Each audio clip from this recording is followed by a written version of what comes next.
which leads me to my next question. So say you have, the nature of life is that inevitably at some point something's going to happen which wasn't as perfect as one might have liked, whether it's the loss of a loved one, or you know the drill. When those things happen, how do you personally approach them? Because some might argue that if you're actively staying present and with gratitude, are you then neglecting feelings, the negative feelings that you might have had? Well, not negative feelings, but the feelings. Yeah. So this is interesting. So, I think everything has a gift and a shadow, right? Everything has a siddhi and a shadow, right? A what and a shadow? A siddhi, that's the Sanskrit for like gift, right? Okay. So if you're not present in your darkness as you are in your light, then you're not present. So being present it's not actually about unconditional gratitude for everything. No, of course not. It's about... That's not... I mean, I personally don't feel like that's a realistic approach to any situation. Because that's where we breed toxic positivity. Yeah, right. And we see that is very prevalent in the spiritual space as well. Right? But that's negating a huge part of what it is to be alive. And being present in the darkness is feeling it, right? So if you're in pain, you feel the pain, right? You feel that pain and you get to know it. And I think the longer you sit in pain, right, the more you come to terms with it. You don't stay in it for any longer than you need to, because then you start to stew in it, right? That's a different thing. But you start to define these soft edges, right? These malleable edges within experiences to a certain degree. Which can then help you navigate how long you need to spend in an experience to gain the most out of it for your journey. And then when it's time to cool off and return to a different state of being. I think one of the most beautiful aspects of going through those dark times, or not even necessarily dark, but difficult times, sad times, is that when you do inevitably come out the other end, even though you may have some new scars, there's so much strength that comes with those scars. Absolutely. And one of the beautiful strengths that come with it is that shared experience that you can now have in the future with other people that are new to that experience. Exactly. And so that's, you can then resonate with other people that are going through a similar thing. And that connection is so much of what being human is all about for me. It's those connections. And often those connections are built around traumatic events, right? Absolutely. Or struggle. There's a trap in that, though. Tell me. So the trap in that is if that becomes the driving force of your experience at any point, then you're out of it. The driving force being, what do you mean? So if your motivation to better yourself is to help other people, then the shadow of that is more likely to show up. Right? Because that's, again, when you find quote-unquote gurus, right? Yeah. Who are looking to help people. Yeah. But it's in an effort to heal themselves, right? So the journey of healing the self should just be the journey of healing the self, right? And the journey of the self should just be the journey of the self, right? If a byproduct of that is then... that yes, you're in a place where you can offer perspectives to people who come to you and ask for those perspectives. Yeah. Then that's great. That's interesting because I definitely... No, that is interesting because I definitely... I gravitate towards... and it's like an ongoing joke with me and Briggy. I gravitate towards people that have gone through trauma. Yeah. And yeah, on reflection, a lot of it is because it's like I'm still working through my own by talking about other people's and not using, that's the wrong word, but by connecting through trauma, it's like I'm just going through it. But then,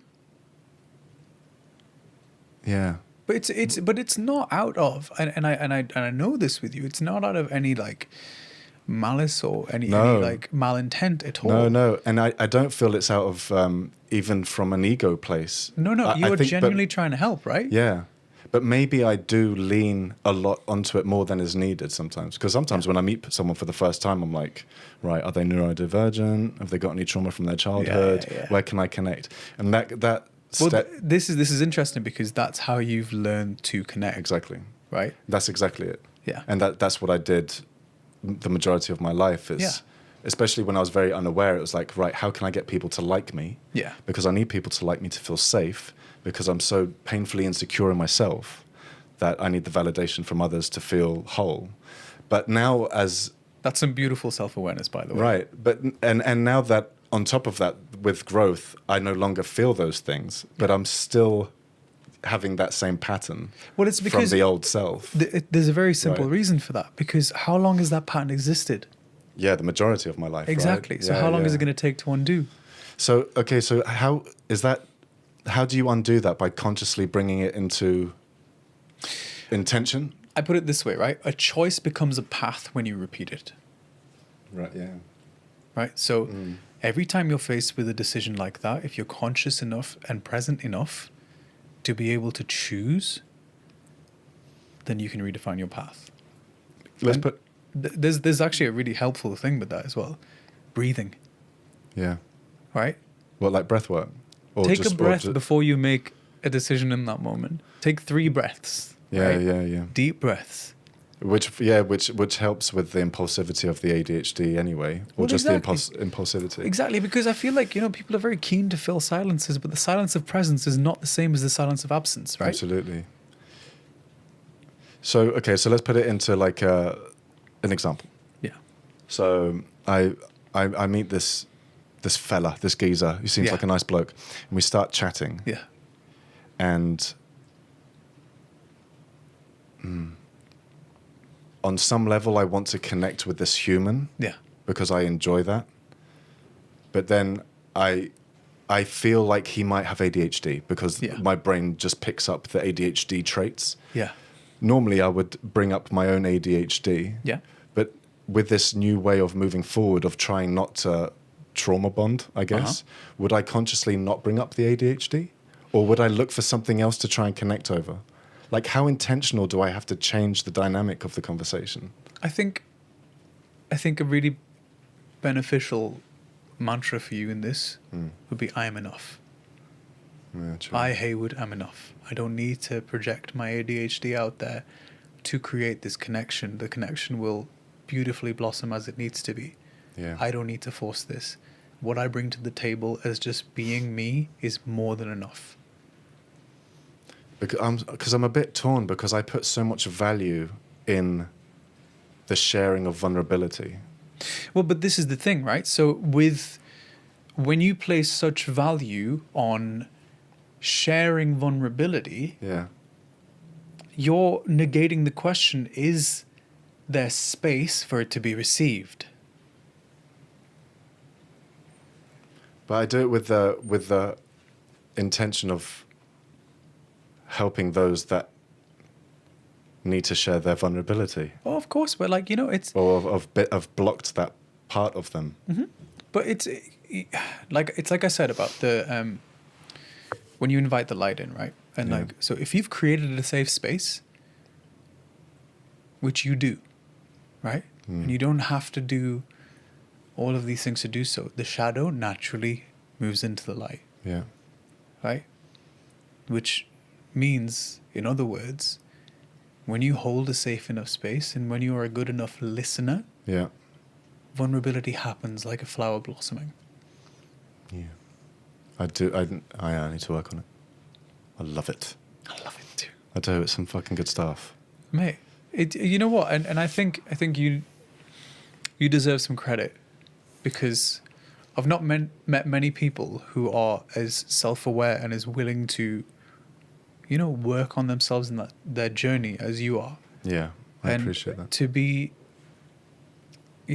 this open here on this, media platform Yeah.